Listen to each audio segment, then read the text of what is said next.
소프트웨어 기업들 지금 시장에서 가장 많이 깨지고 있는 구간이죠. AI 때문에 망할 수 있다는 공포가 가격에 그대로 반영되고 있습니다. 그런데 바로 이 타이밍에 마이클 버리가 움직이기 시작했는데요.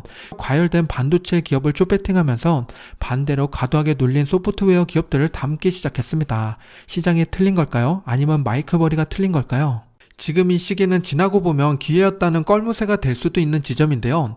월가에서도 해석이 완전히 갈리고 있습니다. 이게 장기 하락의 시작이란 이야기가 있고 반도 쪽에서는 저점은 이미 지났고 반등이 온다고 합니다. 이 하락이 진짜 위기인지 아니면 기회인지 데이터로 냉정하게 판단해 보겠습니다. 시작 전에 이런 영상을 계속 받아보고 싶으시다면 구독과 좋아요 그리고 따뜻한 댓글 부탁드립니다. 여러분의 관심이 저를 행복하게 합니다. 감사합니다. 며칠 전 강세론자인 톱니의 인터뷰를 다뤘었죠. 공교롭게도 그 직후 비관론자인 마이클 버리가 입을 열었습니다. 투자 성향이 정반대인 두 인물인데요. 오늘은 반대편에 서 있는 마이클 버리의 시각으로 지금 시장을 분석해 보겠습니다. 마이클 버리는 4월에 꽤 많은 종목을 매수했는데요. 뉴스에서는 소프트웨어 기업만 담은 것처럼 다뤘지만 실제로 포지션을 보면 훨씬 전략적인 움직임입니다. 흥미로운 점은 엔비디아를 포함한 반도체 산업에는 숏배팅을 하면서 반대로 소프트웨어 기업은 매수했다는 점입니다. 신규 매수한 종목만 봐도 마이크로소프트는 담았고 반도체 ETF인 SOXX에 하락 배팅한 거죠. 즉 마이클 버리는 소프트웨어는 과하게 빠졌고 반도체는 과열됐다고 판단한 겁니다. S&P 500 내에서 소프트웨어 기업은 총 22개가 있는데요. 이 중에서 30% 이상 하락한 기업은 무려 14개나 됩니다. 절반이 훌쩍 넘는 수준이죠. 지수는 신고가를 경신하고 있는데 소프트웨어 기업들은 AI 영향으로 오히려 크게 무너지고 있습니다. 가장 크게 무너진 기업은 도큐사인인데요. 고점 대비 하락률을 봤더니 85.3%나 됩니다. 그 다음으로 허브스팟, 어도비, 서비스나우까지 핵심 소프트웨어 기업들이 줄줄이 절반 이상 빠졌는데요. 이건 단순한 조정이 아니죠. AI 공포가 밸류에이션을 통째로 무너뜨린 상황입니다. 지금 소프트웨어 기업들은 시장에서 가장 강하게 얻어맞고 있습니다. 도큐사인은 팬데믹 수혜를 가장 크게 받았던 기업 중에 하나죠. 2019년도에 약 50달러 하던 주가가 3년 만에 300달러를 넘어서면서 6배 이상 급등했습니다. 그만큼 많이 올랐기 때문에 하락폭도 클 수밖에 없었는데요. 그런데 여기서 끝이 아닙니다. 작년부터 추가로 50% 이상 빠졌는데요. 힘든 구간을 잘 버텼다고 생각했는데 그 뒤에 더 큰 리스크가 찾아온 거죠. 그렇다면 도큐사인은 어떤 기업이기에 이런 상황까지 몰리게 됐을까요? 아시는 분도 계시겠지만 도큐사인은 전자계약과 전자서명을 제공하는 기업입니다. 종이계약을 디지털로 바꾸는 흐름 속에서 크게 성장했었죠. 그런데 문제는 여기서 시작됩니다. 이 영역이 바로 AI로 가장 쉽게 대체될 수 있는 분야이기 때문이죠. 편의성은 높았지만 진입장벽이 낮았고 결국 기술 변화 앞에서 경쟁력이 빠르게 흔들리고 있습니다. 도큐사인의 문제를 정리해보면 구조가 명확해지는데요.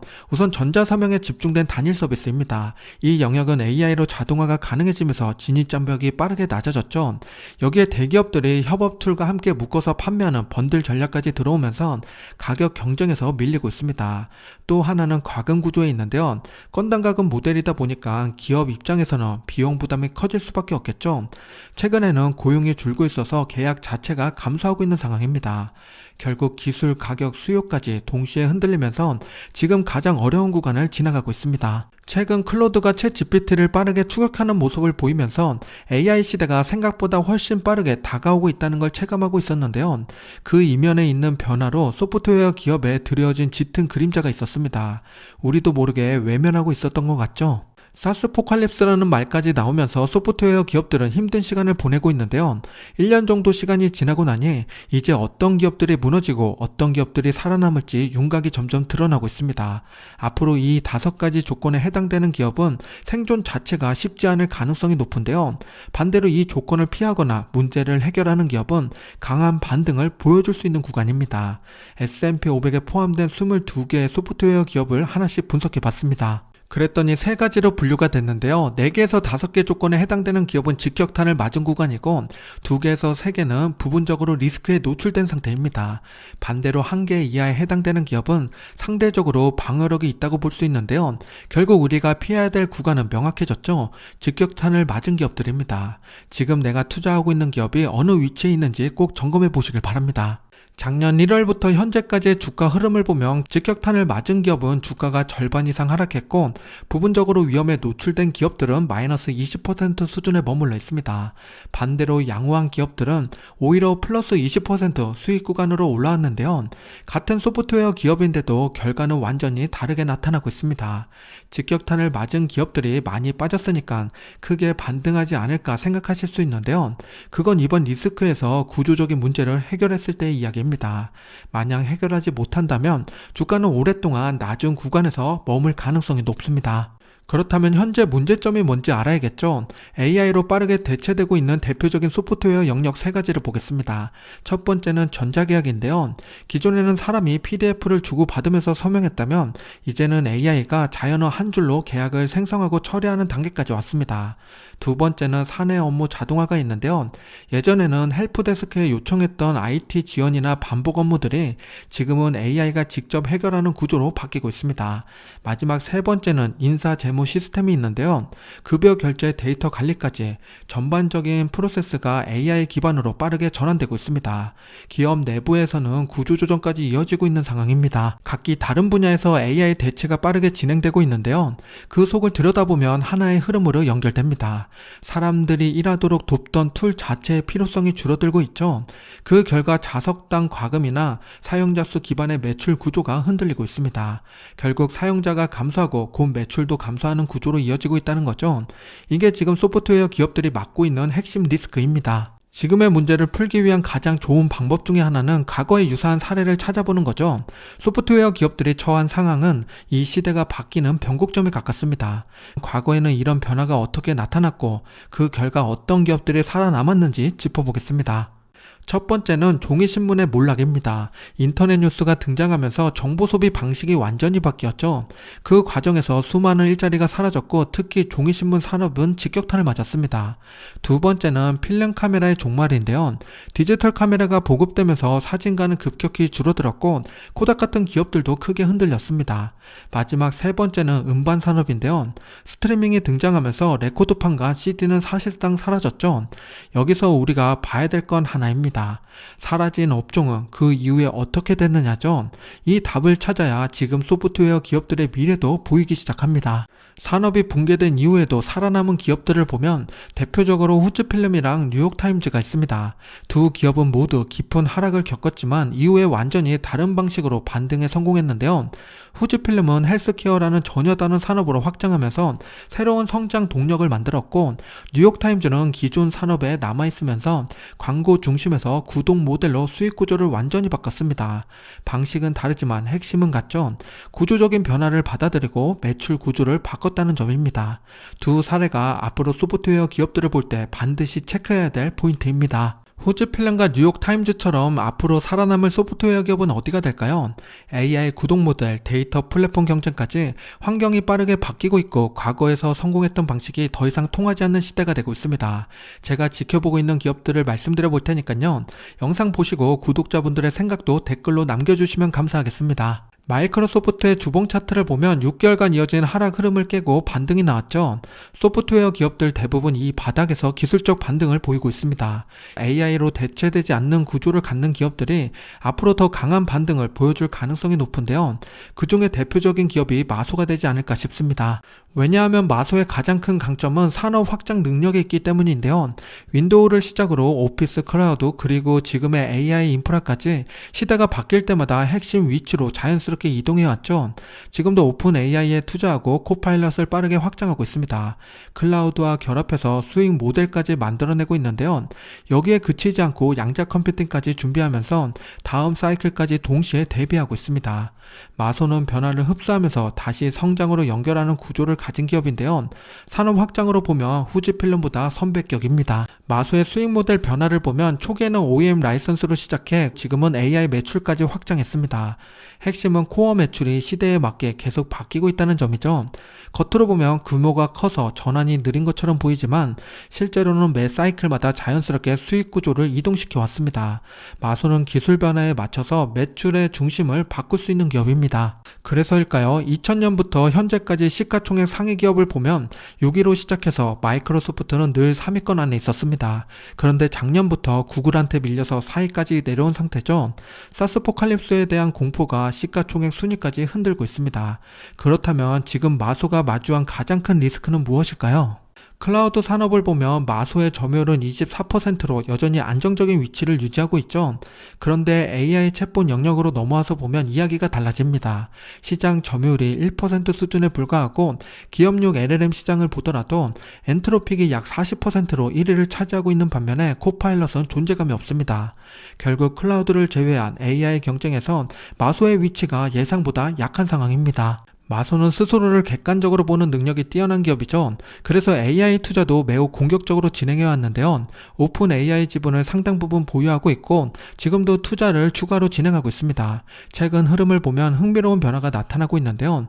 기업들의 주가를 보면 엔트로픽에 강하게 투자한 기업들의 주가는 좋은데 오픈 AI에게 집중 투자한 기업들은 부진한 흐름을 보이고 있습니다. 그 중에 하나가 마소입니다. 오픈 AI에 투자를 많이 하고 있는 젠슨항은 최근에 직원들에게 메일을 하나 보냈는데요. 내용을 보면 오픈 AI 제품을 적극적으로 활용하라는 권고였습니다. 실제로 오픈 AI 도구를 전사적으로 도입하면서 업무 전반에 적용하기 시작했죠. 그만큼 클로드를 비롯해 경쟁 AI에 대한 압박을 받고 있다는 이야기입니다. 엎친 데 덮친 격으로 오픈 AI는 현재 머스크에게 소송까지 당한 상태죠. 비영리 단체가 영리 목적으로 운영되고 있다고 비판하고 있습니다. 이번 주 재판이 진행되는데 샘 알트만 입장에서는 상당히 중요한 분기점이 있는 거죠. 만약 오픈 AI가 다시 비영리 구조로 돌아간다면 투자한 기업들 입장에서는 큰 혼란이 올 수밖에 없습니다. 가능성은 낮다고 평가되고 있지만 시장 입장에서는 충분히 신경 쓸 수밖에 없는 리스크입니다. 다행히 마소는 모든 미래를 오픈 AI에게만 걸어둔 게 아니죠. 엔트로픽에도 투자하며 리스크를 분산하고 있고 동시에 차세대 기술인 양자 컴퓨팅까지 준비하고 있습니다.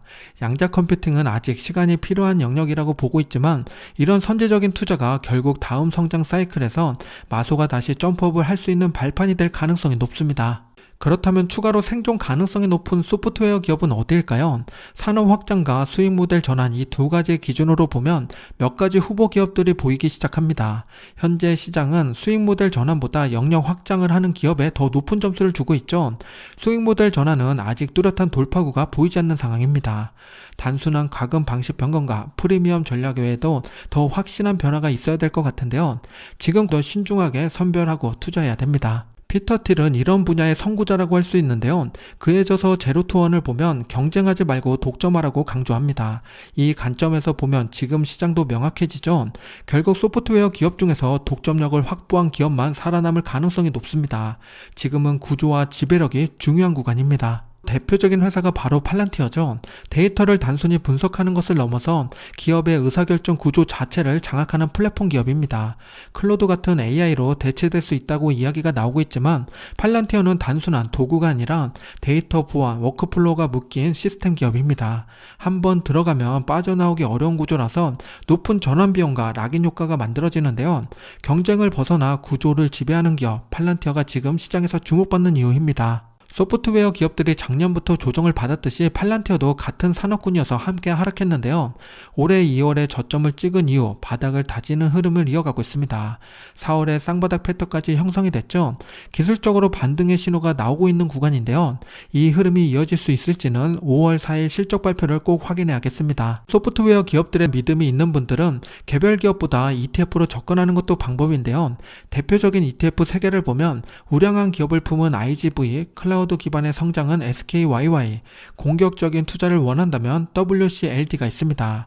투자 기업만 봐도 느낌이 오시죠? 주가 차트를 보면 역시나 성장형이 가장 빠르게 반등이 나오고 있고요. 공격형은 아직 바닥에서 헤어나오지 못하고 있습니다. 안정형은 그 중간 어디에 머물러 있는데요. 소프트웨어가 과매도 구간이라고 생각하시는 분들은 리스크를 줄이기 위해 ETF로 접근하는 것도 좋은 방법입니다. 반대로 사스포칼립스로 인해서 수혜가 될 수 있는 소프트웨어 분야가 있는데요. 바로 사이버 보안입니다. 이건 제가 자주 언급드렸던 산업이죠. 산업 자체가 하락했다기보다 함께 내려오는 경향이 있습니다. 즉 사이버 보안 분야는 기업 개별 이슈가 아니라 외부 이슈 때문에 하락이 나온 겁니다. 사이버 보안이 왜 수혜받는 분야인지 보겠습니다. 첫 번째는 AI 위협이 있는데요. AI가 발전될수록 공격도 고도화되기 때문에 보안 수요는 자연스럽게 확대될 수밖에 없습니다. 시장 규모가 빠르게 성장하는 것도 이 흐름을 보여주고 있는 거죠. 두 번째는 빅테크와의 결합이 있는데요. AI 시대가 열릴수록 보안은 선택이 아니라 필수가 되기 때문에 주요 기업들이 선제적으로 협업과 투자를 확대하고 있습니다. 마지막 세 번째는 규제가 있는데요. 미국과 유럽을 중심으로 보안 강화를 법적으로 요구하고 있습니다. 기업 입장에서는 반드시 투자해야 되는 영역이 되고 있는 거죠. 결국 같은 소프트웨어 안에서도 보안은 전혀 다른 방향으로 성장하고 있습니다. 크라우드 스트라이크의 주가를 보면 팔란티어와 비슷하죠. 조금 다른 점은 이미 쌍바닥을 그리고 올라오고 있다는 점인데요.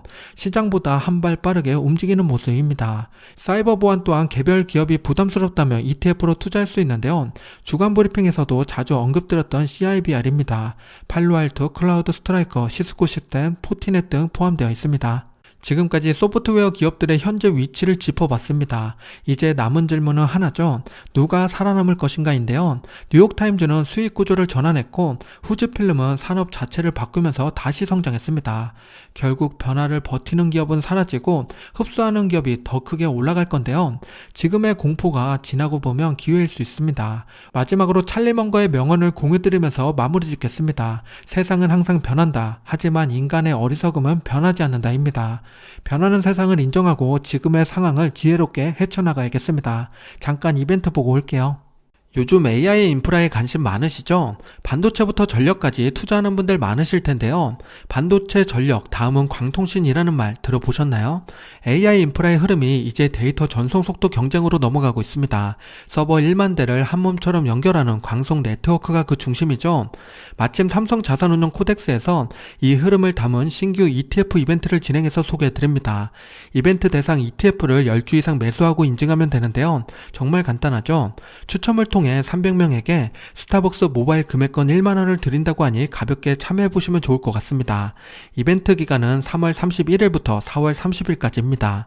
이번에도 우리 구독자분들이 많이 당첨되길 기대해보겠습니다.